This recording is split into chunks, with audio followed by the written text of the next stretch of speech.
know what I hear more than almost anything else in my practice? Doc, just tell me what position to use. I've been hearing that for over 15 years now. Guys come in, they sit down across from me, and they want a magic answer. They want me to say, oh, do this one thing and everything changes. And I get it. I really do. But here's what I've learned after a decade and a half of working with men, particularly men over 40, over 50, over 60. The position itself is maybe 10% of the equation. The other 90%, that's what we're going to talk about today. And I promise you, by the end of this, you're going to have a method, a real systematic method that works regardless of your age, your size, your fitness level, or what your body's been through. I'm Dr. Lily Harper, and if you're new here, this is the channel where we talk about men's health like adults. No shame, no awkward dancing around the subject, just real information you can actually use. So if that sounds good to you, hit that subscribe button because what I'm about to share, I call it the AB method, and it's going to completely change how you think about physical intimacy. Now let me tell you how I stumbled onto this. Years ago, early in my career, I had this patient. Let's call him Frank. Frank was 62, retired postal worker out of Baltimore, married 37 years. And Frank sat in my office and told me something I'll never forget. He said, Doc, I've tried everything I've seen in those videos online. None of it works. I'm starting to think maybe it's just not possible anymore at my age.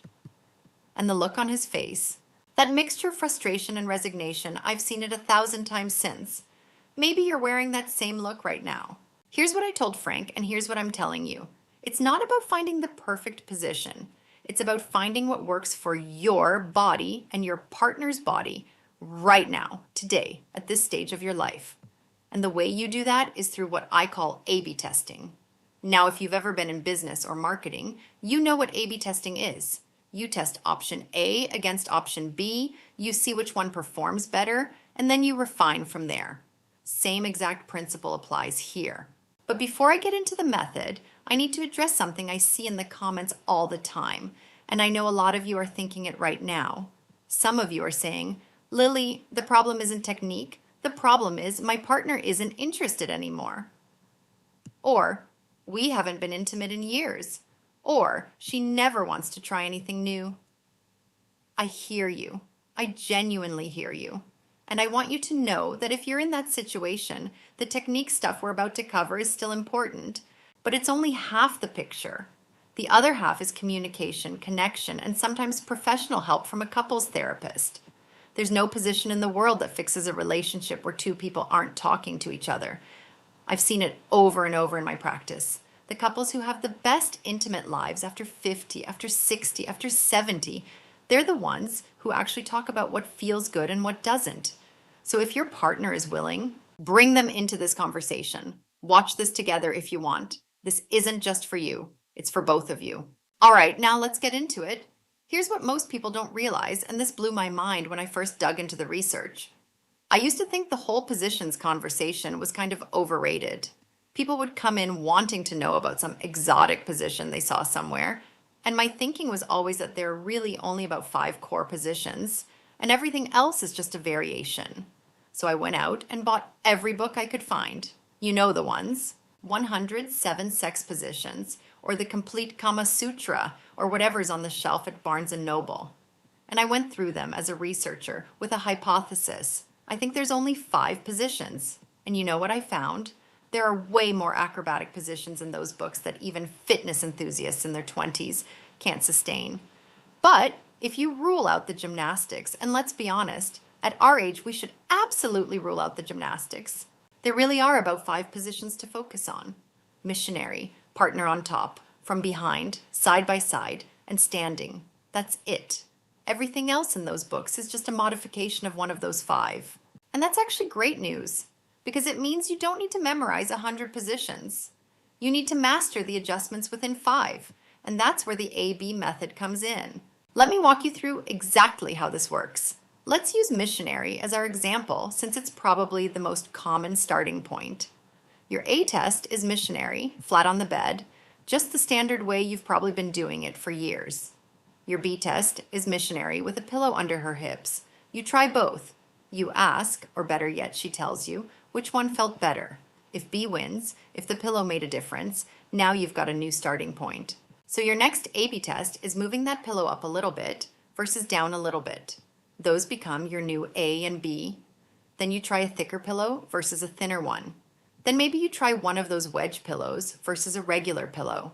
Each time you're making one small change and comparing. You're collecting data, you're not guessing, you're not hoping. You're systematically figuring out what actually works for your two bodies together. And here's something that matters a lot more as we get older. Your body on a Monday might be different from your body on a Thursday. Maybe your back is stiff. Maybe your knees are acting up. Maybe you just slept funny and your hip is tight. You don't need a chronic condition to benefit from these micro adjustments. The A/B method accounts for the fact that our bodies change day to day, not just year to year. That's something the younger crowd doesn't have to think about much, but for us, it's reality, and there's nothing wrong with that. Now, here's something most people never think about, and it's a game changer: lubrication. If you have a partner who is very lubricated, whether you've added lube or she's naturally very wet, there's always the option to adjust that. I know that sounds counterintuitive. We're always told more lube is better, right? But here's the thing. The amount of lubrication directly impacts the level of friction, and friction impacts the intensity of sensation for both partners. In the research, people actually benefited from taking a small towel or even a paper towel and gently removing some of the wetness to create a little more friction. Now, this is something you do together, only if it works for both of you. But it's a variable most people never even think to adjust, and it can make a tremendous difference. This is especially relevant for older couples because the body's natural lubrication changes over time. Postmenopausal women often experience changes in lubrication, which means that you might need to add some, or you might find that a particular type of lubricant creates too much slipperiness and reduces sensation. It's all about finding that sweet spot, and that's another perfect A/B test. Try one amount versus another. Try one type versus another. Here's another variable that doesn't get talked about enough: leg position. Any position where her legs are closer together is going to create a different sensation for both of you compared to when her legs are wider apart. When her legs are closer together, the vaginal canal becomes tighter, which creates more friction and different angles of stimulation. When her legs are wider apart, the angle changes completely and different areas get stimulated. So if she has difficulty reaching orgasm during penetration, and by the way, research shows that the majority of women need clitoral stimulation to orgasm, so there's no shame in that game, try varying the width and openness of her legs within whatever position you're in. This changes the shape of the vaginal canal and changes what nerve endings are being stimulated. And this brings me to something fascinating that I think everyone needs to understand. There are genuine anatomical differences between individuals that affect how two bodies fit together. There are actual differences in the distance between the clitoris and the vaginal opening. Ultrasound studies have shown that some people have thicker tissue in certain areas, some have thinner. Some women have a naturally shorter vaginal canal, some longer. Some men curve one way, some curve another. The point is, your body and your partner's body are each completely unique. When you put two unique anatomies together, the combination is unlike any other combination on Earth. What worked with a previous partner might not work now.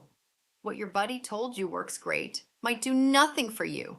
And what you see in adult films is absolutely, positively not the benchmark you should be measuring yourself against. And I want to spend a minute on that because I think it's important, especially for the guys who are feeling frustrated, who've tried different angles and speeds and positions and feel like nothing works. I see comments like this all the time. Guys saying, "I've tried everything and she never finishes, so maybe women just can't enjoy it the way men do." And I want to tell you directly, that is not true, but I also understand why it feels that way. Here's what's usually going on. First, most women, the research says around 70 to 75%, do not orgasm from penetration alone. That's not a failure on your part. That's just anatomy. The clitoris is the primary pleasure center, and for most women, it needs direct stimulation. So if you've been measuring success purely by whether she orgasms during penetration, you've been using the wrong scorecard. Second, and this is huge, arousal for women, especially as they get older, is much more connected to mental and emotional state than it is for most men. Stress, feeling disconnected from a partner, body image issues, hormonal changes, all of these can make orgasm difficult or impossible regardless of what position you're in. That's not something you can fix with a technique. That's something you address through connection, communication, patience, and sometimes professional support. Now let me talk about something that doesn't get enough attention but makes a huge difference: warming up. And I don't mean foreplay, although that's important too. I mean literally warming up your bodies together before you get intimate. This might sound strange, but hear me out. There's actual science on something called synchrony, how when you're physically close to someone, doing the same movements, breathing together, your bodies start to synchronize. Your breathing patterns align. Your heart rates align. Your movements become coordinated. And when you go into intimacy already synchronized like that, the experience is dramatically different. One of my favorite recommendations for couples, and I've been giving this advice for years, is to take a yoga class together or go partner dancing. Anything where you're literally moving together, breathing together, sweating together. I've had patients come back and tell me the intimacy after a dance class was the best they'd had in 20 years. And it wasn't because they learned some new technique in the bedroom. It was everything that happened before the bedroom. The eye contact, the physical closeness, the laughter, the synchronization. For older couples especially, this kind of pre-intimacy connection is incredibly powerful because it addresses both the physical and emotional components at the same time. Don't try to replicate what you see in adult films. I cannot stress this enough.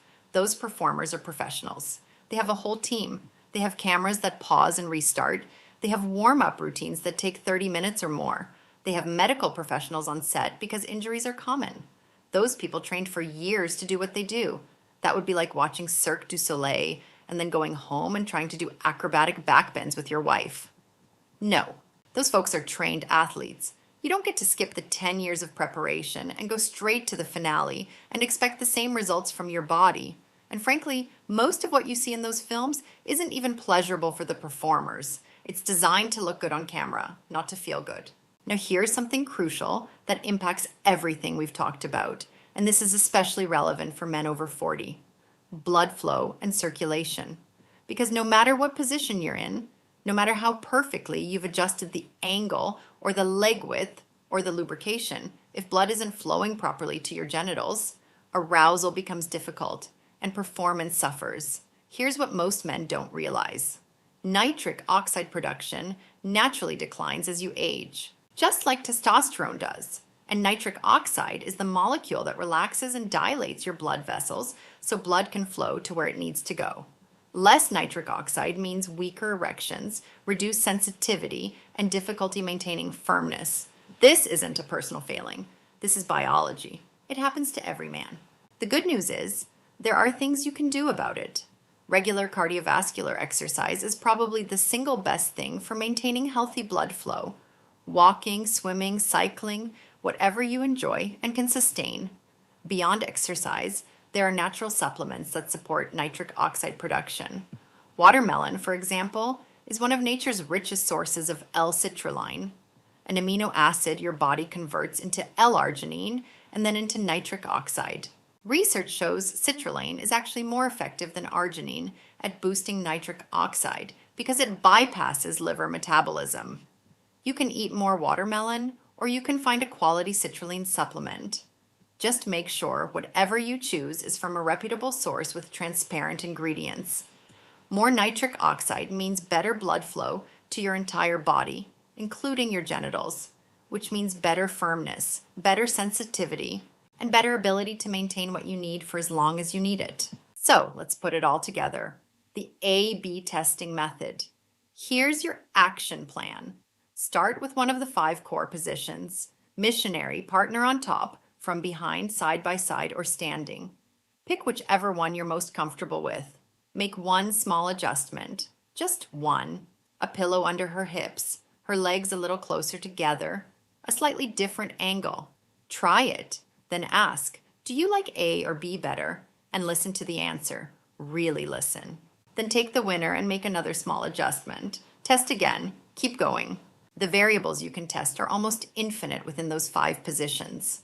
Pillow height, pillow placement, leg width, leg angle, body angle, amount of lubrication, type of lubrication, speed of movement, depth, rhythm.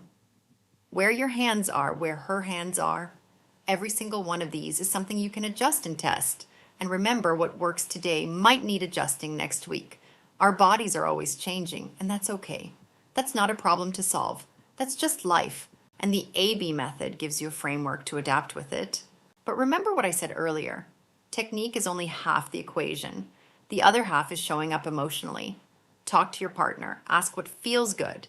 Tell her what feels good for you. If you're in a relationship where that conversation feels impossible, that's worth addressing first, maybe with a couples counselor or therapist. There's no shame in that. Some of the strongest couples I've worked with over 15 years are the ones who weren't afraid to ask for help. And for those of you who are feeling frustrated, who feel like you've tried everything and nothing works, I want you to hear me say this. You are not broken. Your body is not broken. Intimacy changes as we age. It doesn't have to get worse, but it does change, and the men who thrive are the ones who adapt rather than give up. The A-B method gives you a way to adapt systematically instead of just throwing your hands up. Try this the next time you're intimate with your partner. Start with one position. Make one adjustment. Ask the question, A or B. Pay attention to angles, leg position, lubrication, how your bodies connect, and just as importantly, pay attention to each other. Look at each other. Breathe together. Be present. That's when everything clicks. If this gave you something you haven't heard before, hit that subscribe button. Drop a comment and tell me, have you ever tried systematically testing what works instead of just guessing? I read every single comment, and I'd love to hear from you, especially you guys in long-term relationships. What's worked for you? What hasn't? Let's talk about it like grown folks. Thanks for watching. Keep learning, keep growing, and keep taking care of each other. I'll see you in the next one.